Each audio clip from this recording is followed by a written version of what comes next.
I'm one of the worst Shawns. Welcome everyone. Have a seat.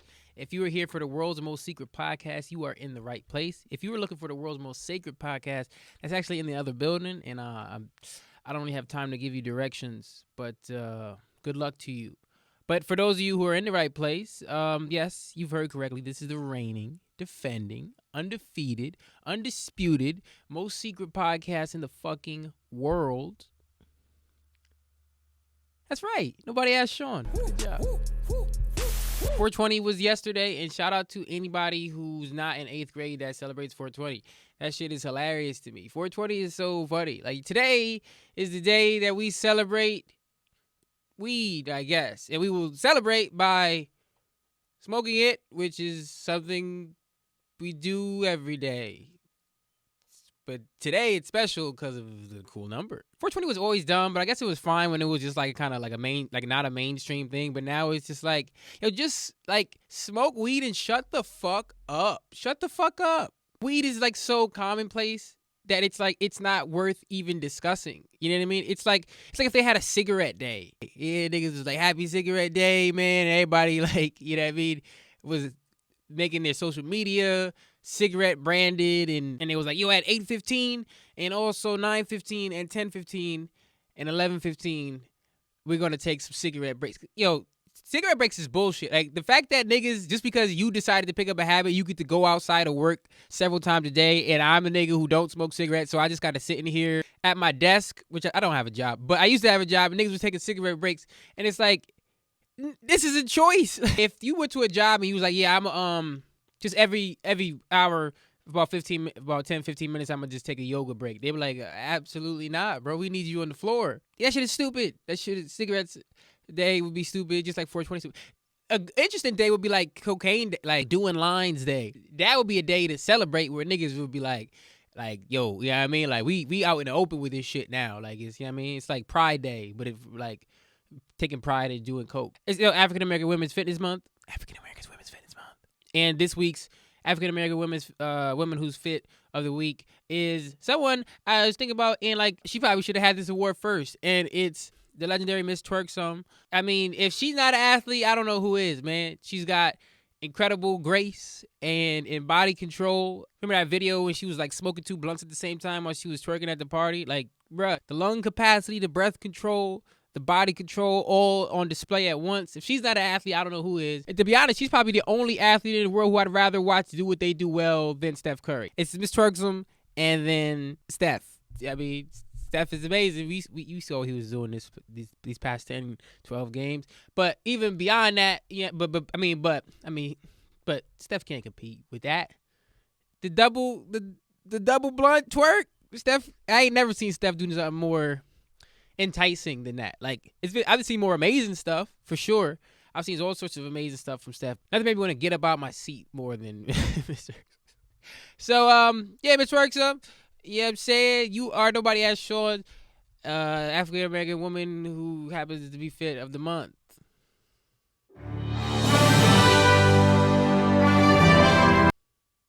Yo, this crypto shit has gotten completely out of hand. Crypto is invading all of my like personal space. Like, I was playing basketball the other day, and we was about to check up in the middle of the game, and this one kid was like, y'all all invested in crypto, right? Y'all got Dogecoin, y'all invested in Dogecoin. And I was like, nigga, we are down 4 points. Check the ball and invest in this game. Like, invest your attention and energy into being a better player. What the fuck are you talking about Dogecoin for? He's like, yeah, I just put 1,000 in. Then after the game, the nigga was like breaking down fucking crypto to another nigga, and he was like, yeah, man, it's just like free money. It's like, yo, this shit is I can't wait till this shit collapse. Like, it is so funny to see niggas who I know have no intelligence try to explain something that takes a certain amount of, not intelligence, but acumen. You know what I mean? Like, you don't got to be smart to invest, but you got to know what you're doing. But y'all niggas is stupid, and it's very funny when shit like this blows up in people's faces.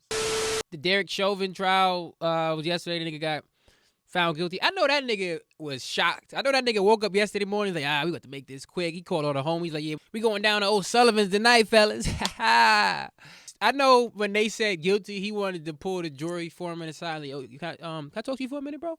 You know you had just said guilty up there, right? I think you was missing a word. You meant to say not guilty. You know what I'm saying? Because you ain't me guilty, right? That's your boy, not DC. I don't take no pride in him being proven guilty. I mean, it was the right decision, but it's not justice. It's barely even accountability. The true accountability would have been the nigga turning himself the fuck in. Would have been other cops turning him in. If we changing the system so that cops are pretty much automatically forgiven for killing people. If we want to see justice in our lifetime, which most of us have not seen, because if you think this is justice, then you're absolutely wrong. We got to make it happen ourselves. Like, it is like the way you make a just world is you got to make justice commonplace. If you're enacting justice in your day-to-day life, you put more of that into the world, and then that's the way you influence others to be just, and we could create a system that is just. But I'm not like, oh, I hope that nigga rots in prison. Like, that's not gonna save the next George Floyd, bro. It's bigger than that. There's so much more work to do. It's not just the politicians or the police or whatever that have to do it. We got to do it and put the pressure on those people. You know what I mean? Like, the power is in the people, whether you believe it or not. You know what I mean? Like, and it feels I feel helpless a lot of times. Like, a lot of times I feel helpless a lot of times. Like, a lot of times something happens and people's like, oh, call your senator and tell them to do this. And it's like, them niggas don't listen to them fucking calls. Like, even if there was somebody listening to all those calls, they're not taking that shit into consideration. There's got to be, I want to figure out something beyond just calling the senator. Like, there's got to be some further action we can take beyond that. So easy to sit back and say, well, like, it's out of my hands. Like, be the change you want to see in the world. Is like, that's what that means. You know what I'm saying? Like, every action you take in favor of a positive outcome creates more positive outcomes in the world. Even shit that don't even seem like justice or a good deed or something. Like, the more like you let a nigga merge into the lane in front of you on the highway, the more commonplace that comes, and then niggas don't be trying to fucking hold you off the highway, because a lot of times it's on some hurt people shit. It's like, oh, that nigga's not gonna let me merge in on the highway. All right. And then, so now they're not gonna let the next person merge in on the highway, and that's how it extends out there. And that's a very, very specific example, but it's that same kind of mindset that fuels so many other types of actions that are more sinister or more impactful. So I don't know, just let niggas merge in.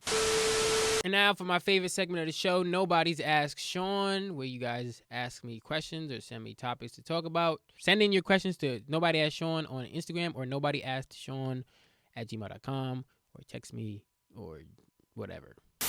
Do you think rappers dying comes from them talking about death and like speaking it into existence? I don't really believe in speaking it into existence. A lot of the artists that died, from Pac to Biggie to Nipsey to Mac Miller to Pop Smoke. Mac Miller, for example, right? Mac Miller talked about death a lot.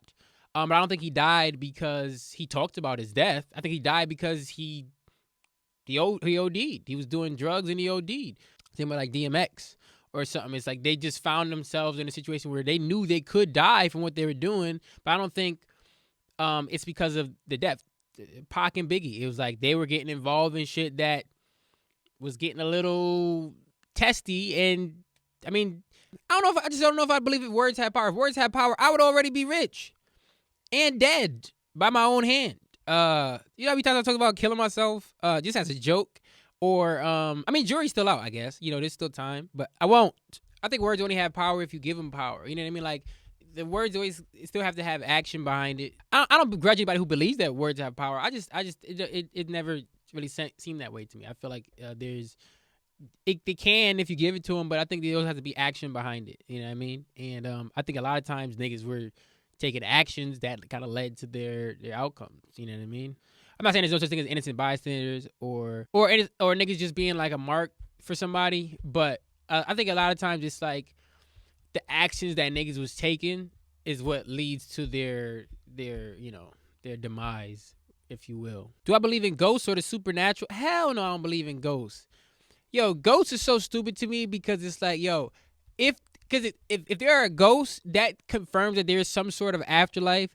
And it's like, yo, why the fuck would you be back on Earth? Why would God let you back on Earth? You know what I mean? Like, because if you was going to hell, I don't think God gonna let you postpone that. You know what I mean? Yo, God, I gotta go haunt this nigga that cut me off in traffic one time. Like, he's like, nah, get your ass down to the boiling cauldrons of hell. What are you doing? And if there's a heaven, it's like, nigga, you just going to, so you, instead of going to heaven, you just going to spend the next, 40 years saying boo in a nigga's house. Just to, that's the thrills you get. Like, you better get your ass up to heaven, nigga. Get some wings, pina colada. I'm sure they have drinks, virgin drinks, but drinks nonetheless. I mean, just think about, like, what would it take for you what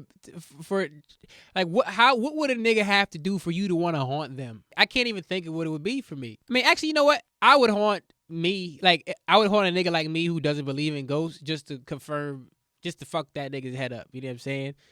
I guess that's what it would take. Just me knowing a nigga don't believe in ghosts, I would be like, I'm gonna haunt this nigga. What's something I refuse to spend a lot of money on? My health.